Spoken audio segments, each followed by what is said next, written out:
वगैरे जास्त नाही सांगणार, कारण आता तुम्ही लहान आहेत आणि मी समजते की तुम्हाला ते नाही समजणार एवढं. पण आता ज्या तुम्ही वयाला आहेत, मी तुम्हाला एवढंच सांगेन की आतापासून तुम्ही ज्या हॅबिट्स आणि ज्या तुम्ही सवयी हे कराल, चांगल्या सवयी चालू कराल, ते तुम्हाला नंतर खूप कामाला येईल. जर तुम्हाला काहीतरी आयुष्यात बनायचं आहे तर तुम्ही आत्तापासूनच सुरुवात करायला पाहिजे. आत्तापासूनच तुम्हाला आवड असायला पाहिजे. शिक्षक सांगतात म्हणून अभ्यास करायचा, किंवा शिक्षकांनी होमवर्क दिलाय म्हणून तो आपला नुसतं करायचा म्हणून करायचा, किंवा शाळेत यायचंय म्हणून यायचं असं नसायला पाहिजे. मी लहान होते तेव्हापासून मला वाचायची आवड होती, वही कंप्लीट करायची आवड होती, काही ना काही स्वतः जाऊन शिक्षकांकडे काहीतरी नवीन शिकायची आवड होती. ते तुमच्यात पण असायला पाहिजे. आजकाल आपल्याकडे फोन आहेत, बरेच आपल्याकडे सोयी आहेत. तेव्हा आमच्याकडे फोन वगैरे काहीच नव्हते. आम्ही बुक्स वगैरे वाचायचो. आम्ही आमच्या फ्री टाईममध्ये नुसतं वाचन करायचे. मी बाकी काहीच नाही करायचे. एकतर वाचन करायचे, नाही तर खेळायचे.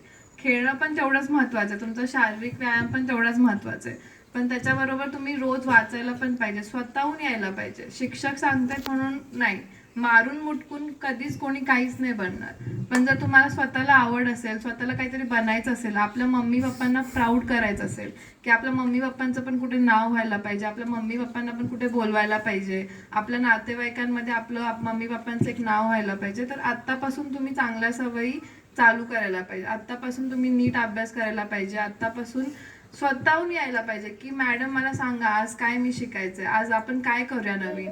मॅडम आपल्याला आपण असं शिकतो तर आपण असं शिकू शकतो, मला ह्या 4 गोष्टी सांगा, असं आपल्याला स्वतःहून यायला पाहिजे. हो की नाही?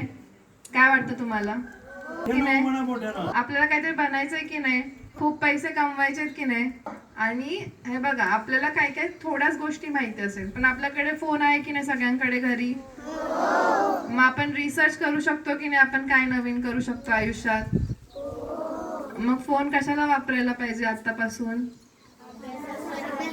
हा, आणि ठीक आहे, कधी कधी आपण गेम्स खेळू. आता आपण लहानपण आहोत, पण म्हणजे तुम्ही लहान आहात, आपण गेम्स वगैरे खेळतो, टाइमपास पण करतो, ते पण महत्वाचं आहे. पण त्याच्याबरोबर आपल्या आयुष्यात ध्येय असायला पाहिजे की नाही. हो की नाही? आणि आता जे पहिला होत्या गोष्टी, डॉक्टर, इंजिनियर, हे दोनच सगळ्यांना माहिती असतात. तर तुम्हाला किती ऑप्शन्स माहिती आहेत करिअरचे? एखाद्याने सांगा मला, तू सांग बघू. तुला काय व्हायचंय? कलेक्टर. शाबाश. ऑफिसर, ज्या की खूप मोठा पोझिशन आहे, ज्या की खूप अवघड परीक्षा आहे. पण असं होणार आहे का की तुम्ही एक दिवस उठाल, मोठे व्हाल, जेव्हा 19-20 वर्षाचे व्हाल आणि म्हणाल आज मला IAS ऑफिसर व्हायचं आहे, चला आत्तापासून अभ्यास सुरू करूया, आणि मग तुम्ही होणार? असं नसतं. आता लहानपणापासून ज्या तुम्ही सवयी चालू कराल, आत्तापासून वाचन सुरू कराल, आत्तापासून प्रत्येक गोष्टीचं एका नवीन नवीन माइंडसेटने विचार कराल ना, तेव्हा जाऊन तुम्ही त्या वयात काहीतरी बनणार आहे. त्यामुळे आत्तापासून सुरुवात खूप मोठा पार्ट प्ले करतात आपल्या ध्येयात. शिक्षकांचं प्लीज ऐका, ते तुमचं भलंच त्यांना पाहिजे असतं की तुम्ही आयुष्यात काहीतरी व्हा. आता शिक्षक तुम्हाला शिकवतात, पण त्यांचं तुम्ही पुढे काय झालं तर त्यांचा काही तसा फायदा नाही आहे पर्सनल, की त्यांना पैसे नाही मिळणार तुम्ही जर पैसे कमवणार.